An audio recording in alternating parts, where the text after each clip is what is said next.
As a BDR, you can test messaging if things are not working. If something's working, don't break it. But if there is scope to fix it, just having that initiative, it stands out such a long way, and leadership really takes nicely to that. Hey, I'm Corrina. And I'm Taylor. And this is Direct, a podcast we created to showcase the creativity and hard work of go-to-market teams everywhere. We're here to share the stories and experiences of the hardworking, passionate individuals who make up go-to-market teams, the ones who truly make the magic happen. Taylor and I have been fortunate enough to work side by side on some incredible projects together, and now we want to put a spotlight on the unsung heroes behind some of the best go-to-market campaigns out there. In each episode, you'll hear from individual contributors who have gone above and beyond to make a difference. They'll share their challenges, victories, and the lessons they've learned along the way, all to help you unlock the next step in your career. Get ready to be inspired, learn something new, maybe even share a laugh or two. Welcome to Direct.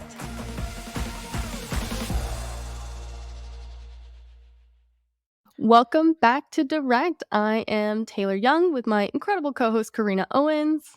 Hi, everybody. Welcome back, everybody. Today, we're so excited to be here with Ronald Noronha. He grew up in Dubai, wanted to be a professional scuba diver, loves turtles, and does origami. I'd love to hear more about that. And then today, he's the founding AE and partnerships lead at RevGenius go-to-market community we all know and love. Welcome, Ronald. Thank you for being on the show. Thank you for having me. I'm excited. And yeah, origami was a hobby I picked up during COVID. And I was just like, there's nothing much to do. So let's fold paper and turn it into beautiful animals. What was your favorite animal? So the turtle is something that I take very lightly to. But the most difficult one that I made was a dragon. I think that took me like 3 hours to make. And it did turn out amazing. I think that's the only one that I've made once. Because with origami, you practice and over again to get all the folds and get basically the angles right. But I think once I was done with that, I was pretty proud. I was like, we'll get to this another time. That is so impressive. A dragon is like one of my spirit animals. Like that, you've already made my day. That's incredible. I'll make you one if we ever meet in person. Oh, I would love that. Oh, you've stole her heart already.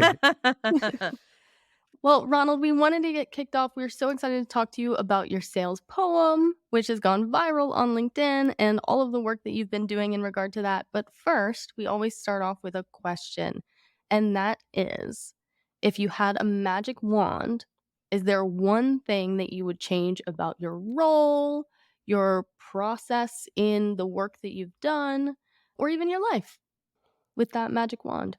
Yeah, and I think with my role, it was to get rid of cold calling. I think we've all been there and really don't like to do it as much. And I think with just me being me, I am more introverted, so I do prefer to write versus like speak to people like out of the blur or when they weren't expecting me. So I think that's what I would change, like in the professional world. Yeah, well, and it's interesting that you say so, because obviously that leads right into bringing in some creativity and some fun and some humanity into some of those cold introductions with your sales poem. Can you tell us a little bit about how that came about? Yeah, so that was for my second role in the tech sales space. So I think my first role, like I graduated with a mechanical engineering degree. So really nothing to do with sales. Didn't even think about sales for a minute. I think at one point in my life, I was like, yeah, I'll never be a salesperson. And it's funny how that changed now. But I think when I moved to Canada about 4 years ago, I did my master's in innovation and entrepreneurship. And that helped me unlock a different part of my mind. It's like I had a French professor that showed me in life, if there's something you really want, you have to ask for it. Otherwise, you're never going to get it and it's going to be an opportunity lost. So I learned how to put myself out there. So just breaking into tech and doing well when I finally saw a company called Dooley all over my LinkedIn feed. I'm like, who are these people and how do I join them? So I think that was a time when Ryan Scalera, Zoe Hotsfield were there. And I remember Zoe with the ukulele playing songs and pitching Dooley, and Ryan with the Chainsmokers making his videos and his music. And I'm like, this is a whole side of sales that I've never seen before. And Mhm. that's kind of who I am. I wanted to unleash that creative side of myself. So it's like, I think this is a team that I want to join. It did help they were selling to salespeople because I was selling to completely different personas before. And it was difficult, but I was like, with my creativity, be so much easy for me to book meetings. So I remember seeing like Saad Khan, their BDR manager, he was hiring for full cycle BDRs. And I remember he posted about it and he had like 200 people asking about the role and things like that. I was like, I need to do something to stand out. Mind you, I wasn't ready to leave my job at this time, but I'm like, I need to know more about this company. It seems at that time to be a rocket ship. So I looked him up. I looked him up for a week and then I forgot about it. And then I went to think back, who's this person? I couldn't find him. And then I saw Ryan Sklar's profile, found Saad again. And by this time, I had week's worth of information. I found out like the chain smokers were investors. I found out like he likes soccer because he mentioned in someone's like comment something about Manchester United. So I'm like, you know what? I'm not going to stand out if there's 200 people already applying. Like, how do I get his attention? So looked at Ryan Sclera, looked at Zoe Hartsfield. They were creative. I was like, let me write a poem. I used to write a lot of poems growing up, and something in the BlackBerry days that was saved in my BlackBerry notes, and I still have Wow. them. But I Amazing. basically want to show him, number one, I knew how to prospect, but number one, I knew creative ways to basically sell their product. So I went and I looked what Dooley was. I found out everything about it, and I put it together in a poem. It's like, here's me selling you your own company in a fun, creative way, me showing that I understand who you are, but me asking for an interview. So I wanted to really prospect my way into that role because it showed that initiative. And I think Mhm. that was the first way of what turned out to be a very creative 4 month interview cycle. Wow. Okay. Wow. Yeah, I know. Gosh, I can't. These month-long interview cycles kill me. But there's so much to unpack here, Ronald. I feel like you were brave enough to even like try out a platform like LinkedIn, right? Because and then to notice like you had that mind to search through the noise and something stood out to you and you connected to the different individuals at the company around the time I think when people were just starting like to become quote unquote, content creators or influencers or whatever you want to call them. And you saw some of yourself in them. And then the other approach that you did, which is still so underutilized today, is you prospected into the interview, right? You didn't just apply, you prospected, meaning like there was a series of you reaching out in a very personalized and unique way that spoke to you. I think that takes so much courage, creativity, and just humility to be able to do that. At any point were you like scared to hit that send button and where at any point where you're like, "Ronald, you're crazy. Don't do this. You're not as cool as the ukulele chick." Like he may not appreciate this poem. Like what where did that confidence come from to press send? Because it is such unique, especially at the time that you did it. And yeah, I wasn't sure if I want to send that. Like, if anyone asked me some time ago, like they would have told me LinkedIn's a professional place, have a proper photo up, send a proper resume, and this entire process really unlocked that for me. That sales has evolved so much over the last few years. So like Mhm. when I saw how fun that Ryan and Zoe made things, I was like, this is the type of company that this is. I can take that risk. They would appreciate it because that's what they're putting out on LinkedIn, which we didn't see before. As you said, it was the time where everyone just started putting content and things were starting to go viral and things like that. It was a very different game. So I remember I woke up, I found his name again, and 7:30 in the morning, I decided to write this. Took like 15, maybe 20 minutes. And I pressed send and I went for a shower because I saw work at 9. And I wasn't expecting a response so quickly. So I Mm. literally went to shower. I came back and I'm just getting ready for the day because I saw work at 9 and he had already responded. And I sent it to him as an in-mail, so we weren't even connected. So he Wow. accepted the in-mail and then he was like, dude, I was at the gym. I saw this. We need to speak. And I'm like, yeah, I'm ready to speak whenever you are. And he was like, I think it was a Thursday. No, it was a Friday. It was a Friday, early morning. And he was like, how does like Monday or Tuesday sound? And I'm like, yeah, that works for me. He's like, you know what? Let's speak today. Wow. And I'm like, I guess I can meet you in the afternoon. Let's talk and let's just find out more. And there's so much more that happened during that interview stage. And the reason it took 4 months is kind of because of me. I wasn't ready to leave. So Got it. after like Yeah. I got through the interview very quickly, I told them like, hey, I'm heading off for a month. It's almost Christmas time. Have a month off. So when I come back, we can look at exploring it again. But I think I treated it as a sales cycle as well, where it's like you don't just disappear and come back to a prospect and be like, "You ready to buy now?" It's like, how do you keep engaged? How do you know what's happening in the business? Mm. And how do you show them that you're actually interested? Wow, that is incredible. I had another question ready, but that insight that you just dropped right there at the end, having that extended cycle of the interview being the same as continuing to have this process around an actual sales cycle and how you would keep people engaged. Can you elaborate on that a little bit more? Because that's really interesting. Yeah, and it's funny because like just coming from an engineering background, no one taught me about sales.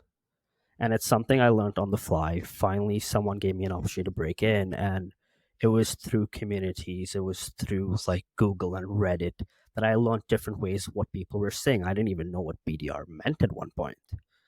So when I had a case study to do for the first job that I broke into, and they asked me to build a sequence or a cadence, I don't remember the word he used, but I was like, yeah, and I didn't know what he meant. So I had to go back and I went and I submitted extra just to make sure I fulfilled what he was asking.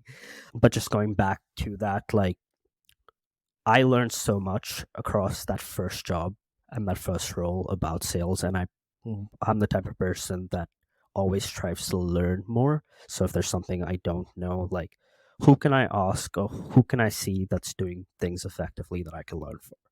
So I learned about continuing that sales cycle. So when I went into this, I didn't want to use a resume, and that was my goal. I finally only gave them a resume when I got my offer letter, and that's just for their internal records. But Wow. when I had that first interview, he was like, he asked me at the end of the first interview, he's like, Ron, I want you to be serious with me. How many companies are you interviewing with right now?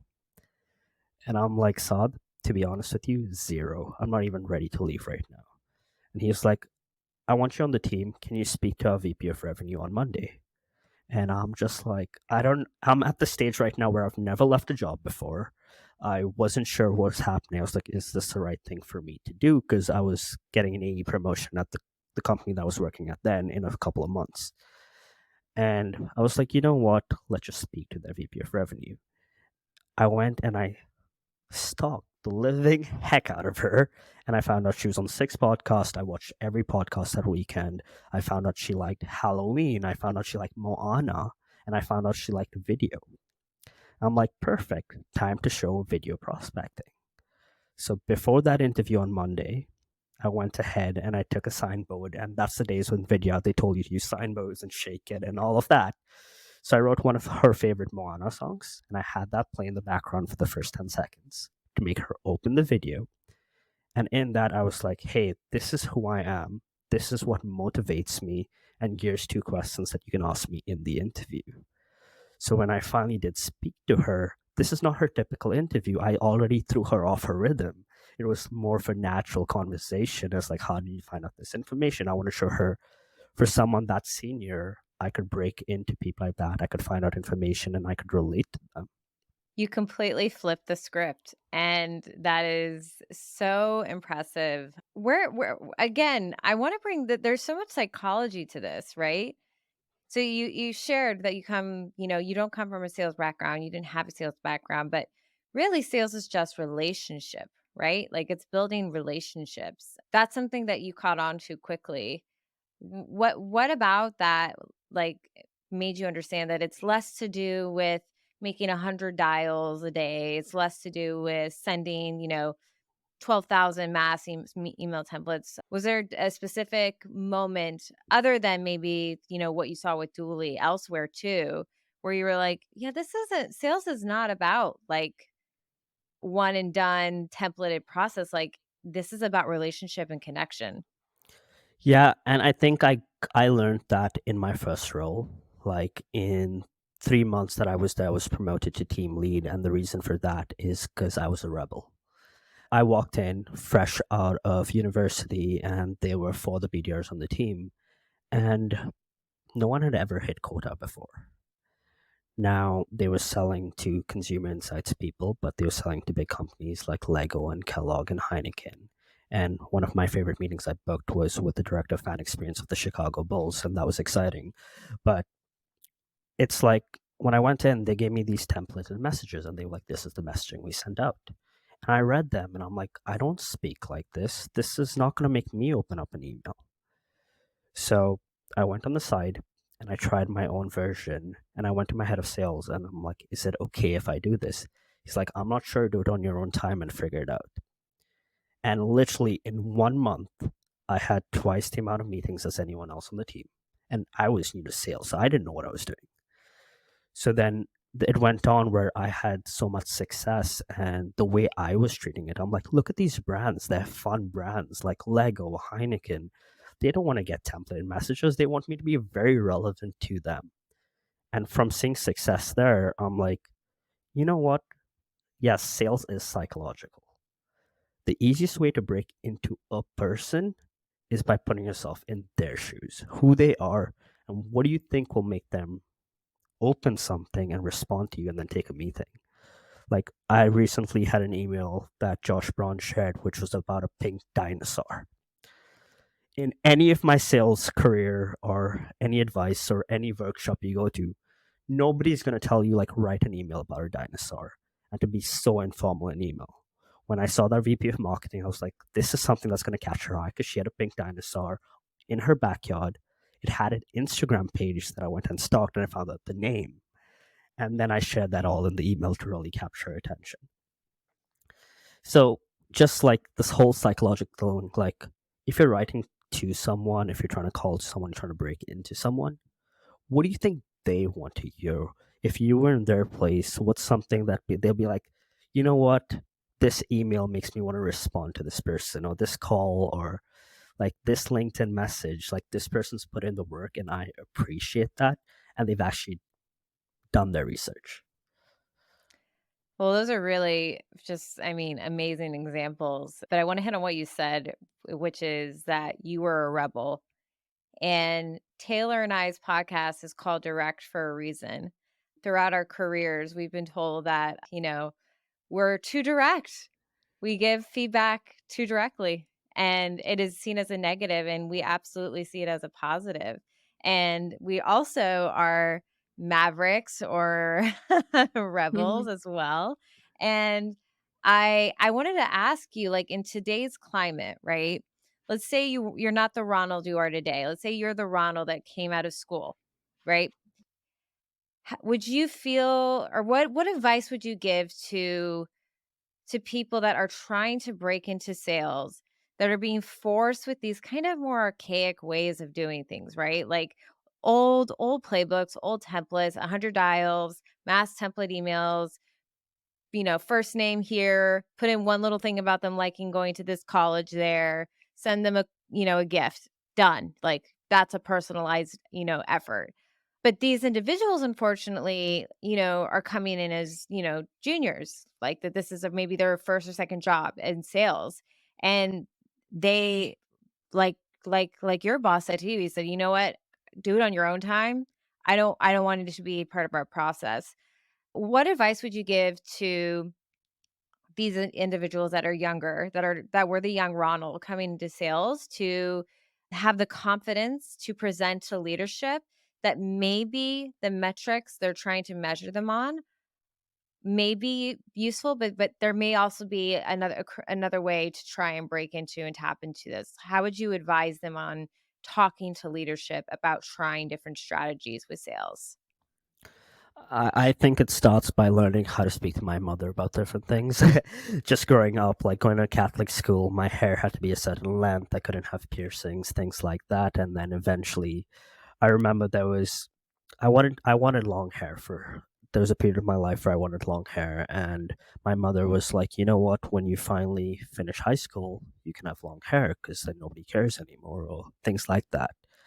And Negotiation. I remember growing my hair that summer, and I went home and I braided it. I did cornrows, and I went home, and she was like, "What is this?" I was like, "Well, you said once I finish high school, I could do whatever I want."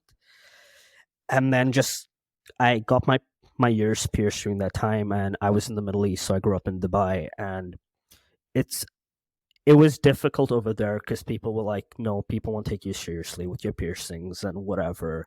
So I think even for sales, I think I came in with that idea of like LinkedIn, put a very formal picture. Like, don't be yourself, like, speak very formally, present like only about like your work stuff and professional life. Don't share anything about your personal life. And I'm really happy that people like y'all, as well as LinkedIn as a whole, is opening up to people's personalities, because that's what I would tell to these young BDRs coming in. It's personality sells now. If you look at the smaller companies, it's like culture matters so much, and who you are is going to add to that culture. So even coming and speaking to leadership, they don't care if you mess up. They care that you're someone who takes chances and has data to back it. And I think that's a little bit from my engineering side where I'm very data focused and I want to run experiments and A/B test. But it's like, hey, I'm doing this for the betterment of me and for the success of the company. Yes, I want to do it in a way that really messes up something big, but as a BDR, you can test messaging if things are not working. If something's working, don't break it. But if there is scope to fix it, just having that initiative, it stands out such a long way, and leadership really takes nicely to that.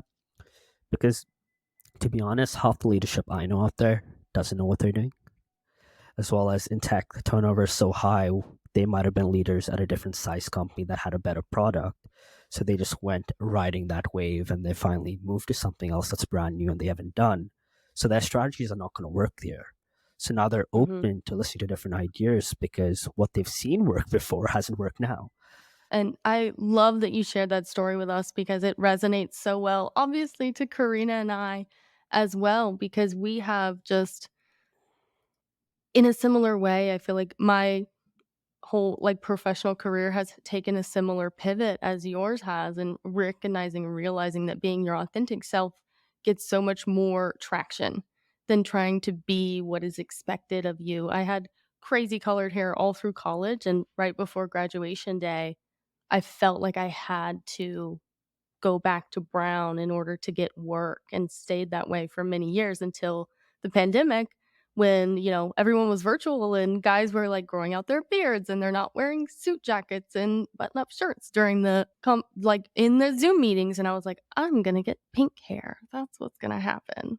If you guys can grow out your beards and change into t-shirts, then I can dye my hair. And at that point I'd been with the company for like 5 or 6 years. I'm like, these people know that I know what I'm doing. They know that I know I'm doing a good job. So what does my hair have to do with it? And taking that chance and then getting into actually the tech space, allowing that freedom. So I just love that you shared that.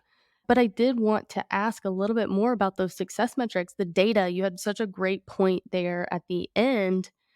Even if you're in somewhere stuffy, like the role that I was in before was at a manufacturing company that was over 100 years old.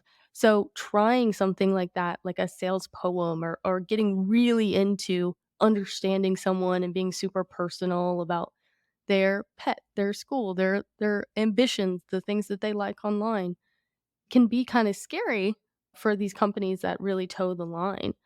So what are the success metrics that you've seen from qual- quality over quantity, which is what you're doing, is taking that extra 5 minutes instead of sending out 5, 10, 20 bulk emails in that 5 minutes, spending it on one super quality email. What are the success metrics you've been able to show? Yeah, and that's something that I've worked on throughout my career. Like I remember while interviewing with Dooley, speaking to the VP of Revenue, I was straight up with her. I wanted her to know, like, hey, if the BDR you're looking for is the one that's going to make $200 a day, send out X many emails, whatever. That's not me. I want to be very upfront about that. Like, yes, I know activity is important, but it's like, if I am able to do it another way, is that okay? Because if I'm getting the results, that's what matters at the end. So eventually, what you start seeing is that the quality not only brings in better people that are in your ICP, but it also helps deals go on because you started building that rapport before the first meeting. You have something to talk about the moment they come in, and it doesn't feel like a sleazy salesperson, and I think that's why I never wanted to go into sales. I've never done the in-person sales thing, but it's just like salespeople have such a bad people have a bad idea about salespeople, and it's like, listen, I do have a product that's going to actually help you. I want to show you I'm not just here for your money. I'm here to make something about your process more efficient. So just adding in that extra minute helped me have better, like almost every meeting I booked when it was, because I'm not going to go and very highly personalize something for someone who's not direct ICP. So I was making sure I got the right people in. Almost every meeting book turned into a qualified opportunity. And then it's just like passing that on to the AE or deals that I was running myself. It's like the people very upfront about everything. It's like, if they didn't have the budget, or when things changed around, or what they didn't like about us compared to a competitor, they were more willing to share. That eventually I had each of my accounts broken down, and I had an idea on which account do I go back next quarter that actually will speak to me again, which account don't even bother with, and which account are we going to lose, and things like that. So I think it helps. It doesn't work in every role. So I think across the multiple roles that I've done, I've sold to so many different industries. I've sold tech, I've sold sponsorships, I've sold services. It doesn't translate the same all the time, but it's a good metric to the people you're selling to, because at the end of the day, you're selling to people. You're not selling to a company. Yeah, I love that you spoke to that because it is just kind of crazy out there. And you mentioned it earlier, you touched on it again. Like selling to sales is such a fun job, marketing to marketers is such a fun job. And so there's a little bit more freedom in the ability to do that and really understand your customer and make sure that you're giving to them.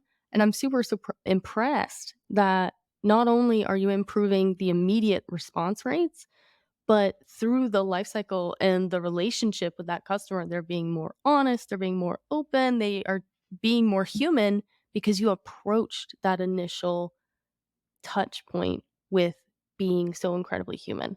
Ronald, you are certainly a pioneer for the sales world, and I admire you. I know Taylor does. We respect you immensely for just showing up day in, day out, and being unapologetically yourself.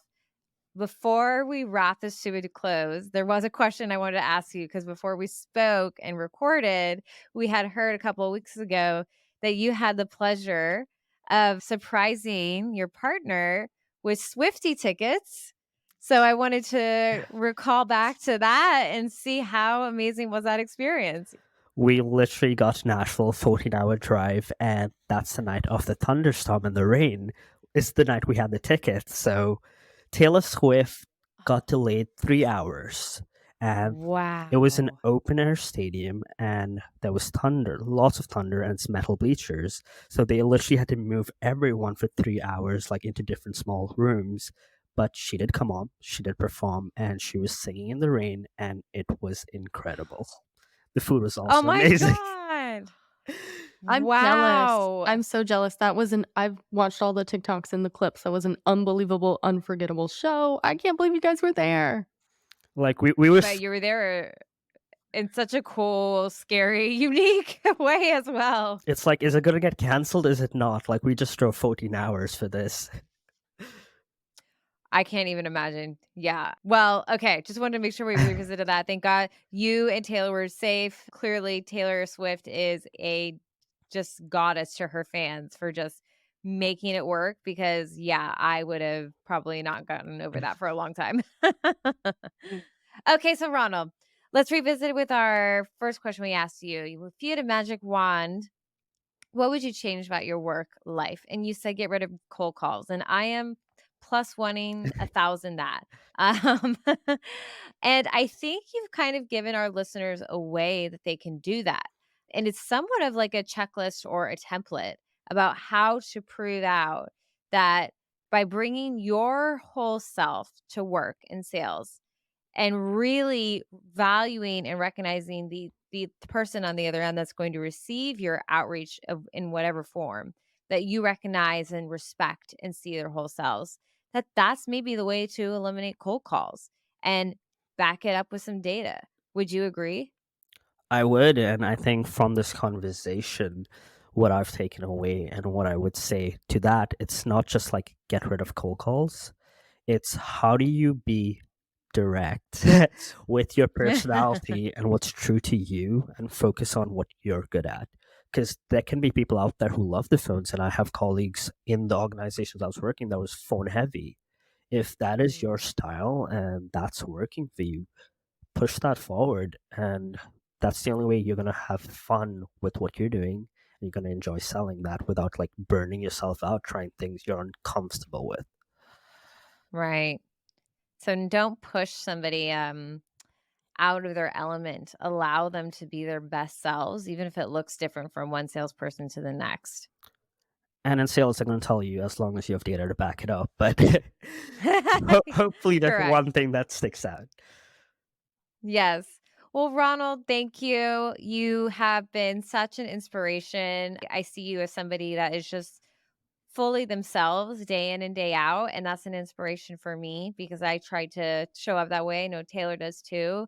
Sometimes that means we get hurt in the process, but other times it can lead to really rewarding things. And I think that you're a testament of how challenging the norm, sticking to your true self, and exposing your true self to the outside world, which could bring so much judgment back to you, but do it anyways because it's worth it. And I can't thank you enough for showing up in this world and in this community in that way. And thank you for letting people like me shine a light on how others can be their true self. It's been an absolute pleasure. Thank you, Ronald. thank All you. right. Bye, everybody. Bye. Bye bye. Thanks for listening to this episode of Direct with Corrina and Taylor. If you enjoyed what you heard in today's episode, please give us a follow, maybe even a 5-star review, wherever you listen to your podcast. And if you know someone that you'd like to spotlight, if you want to share your own story, visit us at motionagency.io/direct. We'd love to hear from you.